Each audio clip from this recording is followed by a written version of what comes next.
আসসালামু আলাইকুম প্রিয় ভাইরা কেমন আছেন এবং প্রিয় আপুরা কেমন আছেন।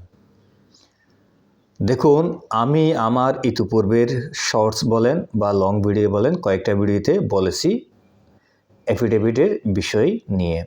এফিডেভিট করতে কি কি কাজ লাগে, কোন কোন ক্ষেত্রে এফিডেভিট হয় বা এফিডেভিট কেন করতে হয়, এফিডেভিট করতে গেলে কত টাকা লাগতে পারে, অফিসিয়াল আনঅফিসিয়াল, সেই বিষয়ে আমি বেশ কয়েকটা শর্টস এবং লং ভিডিওতে বিস্তারিতভাবে আলোচনা করেছি। তারপরও দেখি আমার এই চ্যানেলের মধ্যে যেসব কমেন্টস আসে বেশিরভাগ কমেন্টস হচ্ছে যে আপনার এফিডেভিটের বিষয় নিয়ে, অর্থাৎ নাম সংশোধন, পাসপোর্ট বা ইত্যাদি, সার্টিফিকেট সংশোধন ইত্যাদি বিষয় নিয়ে। সেই বিষয় নিয়ে আপনারা বারবার প্রশ্ন করেন এবং বারবার আপনারা জানতে চান কীভাবে করা যায়, কত টাকা লাগতে পারে, বিশেষ করে কীভাবে করা যায় বা কত টাকা লাগতে পারে। সবচেয়ে বেশি কমেন্ট আসে কত টাকা খরচ হতে পারে। সেই বিষয়ে আমি ইতিপূর্বে বেশ কয়েকবার বলেছি, তারপরে আপনারা কমেন্টে বলেন, আমাকে হোয়াটসঅ্যাপে নক দিয়ে বলেন, তারপরে আমি আপনাদেরকে হোয়াটসঅ্যাপেও জানাই।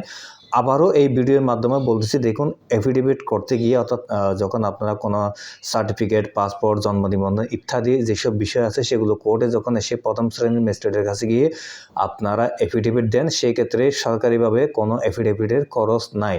তবে এখানে আপনাকে কোর্ট ফি স্ট্যাম্প দিতে হয়, সেই স্ট্যাম্প একেবারে নগণ্য 250 টাকা, কিছু কিছু কোর্টের ক্ষেত্রে 300 টাকা কোর্ট স্ট্যাম্প দিতে হয়, সেই টাকাগুলো খরচ হবে। আর যেহেতু আমরা আইনজীবীরা এই কাজটা করি, এটা আমাদের পেশা, এটা নিয়ে আমাদের জীবনযাপন বা পরিবার চলে, সেক্ষেত্রে আমাদের পেশা হিসেবে আমাদের একটা নির্দিষ্ট পারিশ্রমিক আছে, আমরা সেই পারিশ্রমিকটা নিয়ে থাকি। এর বাইরে পারিশ্রমিকের বাইরে আরও কিছু বিষয় আছে, সেটা আপনারা বুঝে নেন, সেটা হচ্ছে টেবিলের নিচের মানি, সেটা আপনারা বুঝে নেবেন আর কি। তো এক্ষেত্রে আমি ব্যক্তিগতভাবে 2000 থেকে 2500 টাকা নিই, স্বাভাবিকভাবে আমি 2000 টাকা নিই। তবে কিছু যদি কখনো জটিল বিষয় থাকে বা কিছু বেশি কাজের ক্ষেত্রে বেশি পরিশ্রম করতে হয়, তখন সেই ক্ষেত্রে আমি সর্বোচ্চ 2500 টাকা নিই। আমার ব্যক্তিগতভাবে আমি 2000 টাকা সর্বনিম্ন এবং 2500 টাকা সর্বোচ্চ আমি ফিস নিয়ে থাকি। আর অনেকে যারা একটু অসচ্ছল আছেন, আর্থিকভাবে সচ্ছল না, তারা যদি আপনারা বলেন আপনারা আর্থিকভাবে অসচ্ছল, তখন সেক্ষেত্রে আমি তাদের কাছ থেকে কোনো প্রকার পারিশ্রমিক নিয়ে থাকি না।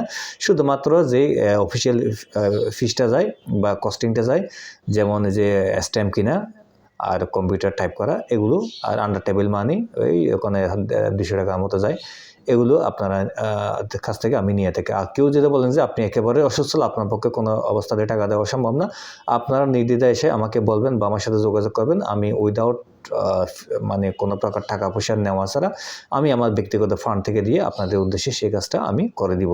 যদি বা আমার কিছু নির্দিষ্ট সীমা আছে, সেটা হচ্ছে আমি চট্টগ্রাম আদালতে প্র্যাকটিস করি, আমি চট্টগ্রাম আদালতে এই কাজটা করে দিতে পারবো। চট্টগ্রামের বাইরে হলে আমার পক্ষে আদৌ সম্ভব নয়। ধন্যবাদ।